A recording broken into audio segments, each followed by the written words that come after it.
Imagine this. You're curled up in the quiet of your room, the world outside swallowed by a heavy, unyielding darkness. Your phone glows softly in your hand, casting a faint light across your face, the only anchor in a space that feels too small, too tight for the weight you're carrying.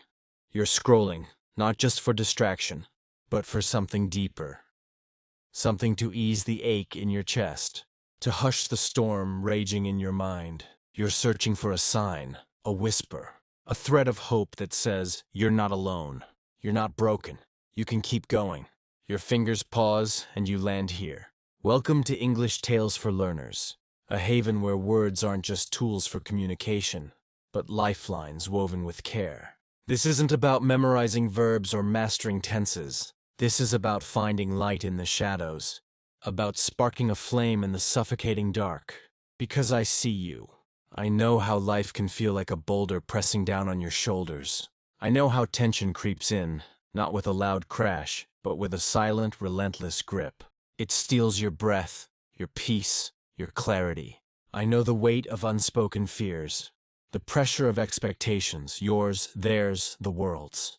I know how it feels to smile through the chaos, to carry on when every step feels like wading through quicksand.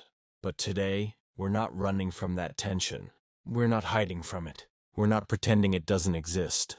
We're going to face it, name it, breathe through it, and rise, stronger, softer, braver than before. Close your eyes for a moment and picture this.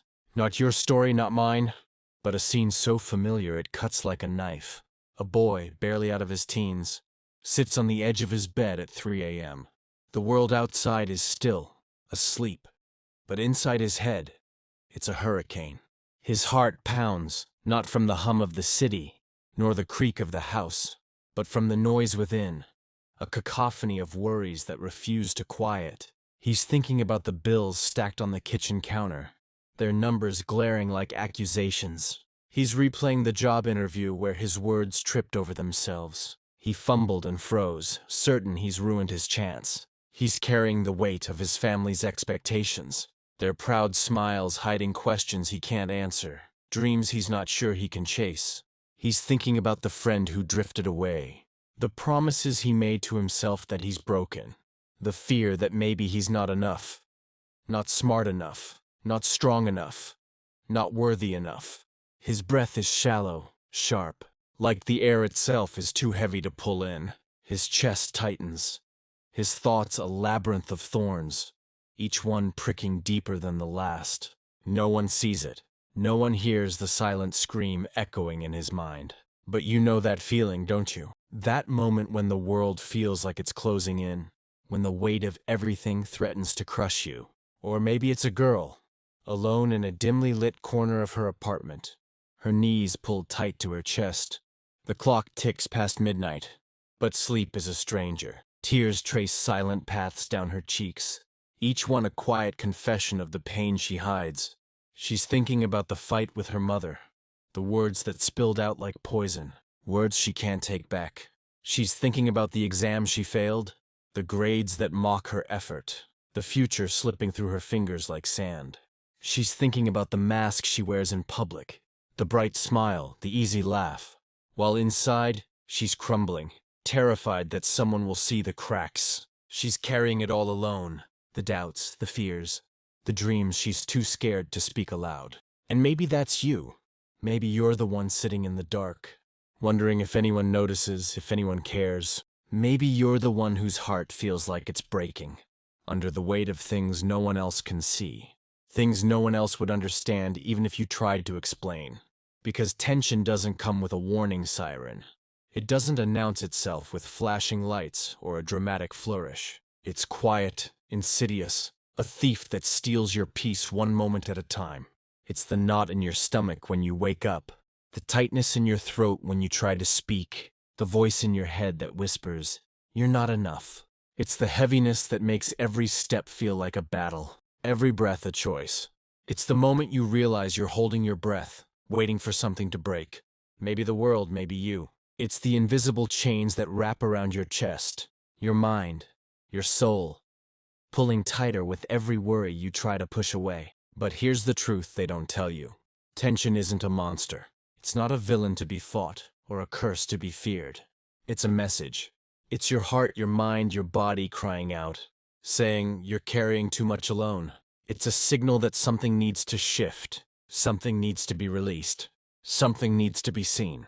Tension is your soul begging you to pause, to listen, to be gentle with yourself. In a world that often forgets what gentleness means, it's a call to stop running, to stop hiding, to stop pretending you're okay when you're not. You don't kill tension by fighting it with anger or burying it under a forced smile. You don't kill it by drowning it in distractions, endless scrolling, mindless noise, temporary escapes. You kill it by facing it, by naming it, by sitting with it, even when it hurts, even when it feels like too much. Say it out loud. I'm scared. I'm tired. I feel lost. I don't know how to keep going. Speak the truth, even if your voice trembles, even if the words feel heavy on your tongue.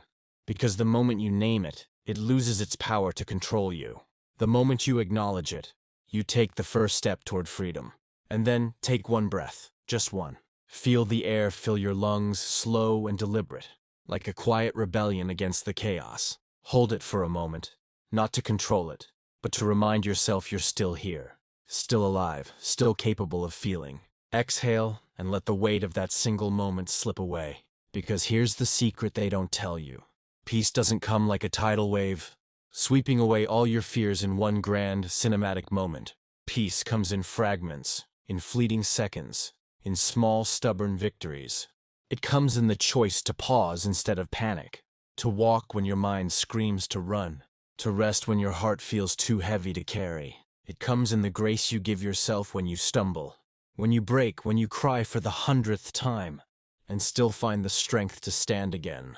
You kill tension when you realize this. You are not your fear. You are not your mistakes. You are not the voice that tells you you're failing, that you're falling short, that you're not enough. You are the one who keeps showing up day after day, even when it hurts. You are the one who keeps breathing, even when the air feels too thick to pull in. You are the one who rises again and again, even when the world feels against you. You are still here. And that's not a small thing. That's everything. Every sunrise you've witnessed is a quiet vow from the universe that it hasn't given up on you. Every morning you open your eyes is proof that you're still in the fight, still writing your story, still carving out space for hope. So don't give up on yourself. Don't let the weight of today erase the strength you've carried through every yesterday. Don't let the voices, yours or theirs, convince you that you're not enough. You are not defined by the moments you fell. You are defined by the moments you got back up, dusted yourself off, and kept going, even when every step felt impossible. So breathe, deeply, slowly. Let the air fill the spaces where tension has lingered too long. Let it remind you that you're alive, still capable of feeling, of hoping, of healing. Speak kinder, to yourself first, then to others. Let go of the need to control every outcome, to have every answer, to be perfect in a world that thrives on imperfection. You don't have to be perfect. You don't have to have it all figured out. You just have to be you. Flawed, fragile, fierce, and undeniably enough. This isn't just about learning English. This is about learning to live. This is about finding strength in the quiet moments, courage in the hard ones, and grace in the spaces between.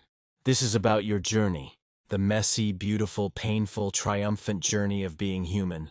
This is about the moments when you choose to keep going, even when the path is unclear, even when the weight feels unbearable. This is about the small, brave choices you make every day, to breathe, to try, to hope, to heal. Because even the strongest hearts need rest. Even the loudest minds deserve quiet. Even the bravest souls need a moment to pause, to feel, to be. Tension dies when you stop fighting to hold it all together and start trusting that you're enough, just as you are. It dies when you let yourself feel the hurt, the fear, the doubt, and choose to keep moving anyway. It dies when you choose to be kind to yourself, to forgive yourself, to believe in yourself, even when the world makes it hard. This is your moment, not tomorrow, not when things are easier, not when the stars align or the world feels kinder. Right now, this breath, this heartbeat, this flicker of light in the endless dark. You are not alone in this. You are not broken. You are a story still unfolding, a heart still beating, a soul still rising. So breathe deeply, fully. Let the air fill every corner of you, washing away the tension, the doubt, the fear. Let it remind you that you're still here, still fighting, still growing, still becoming. Let it remind you that you're not alone, not in your struggles, not in your dreams, not in the quiet moments when you feel like you're carrying the world. And let the healing begin, not with grand gestures or impossible promises, but with this moment, with this breath, with this truth. You are enough. You've always been enough, and you will keep rising, one brave, beautiful, trembling step at a time. Keep going, keep breathing, keep being you, because you are the spark, the flame, the light that no darkness can extinguish.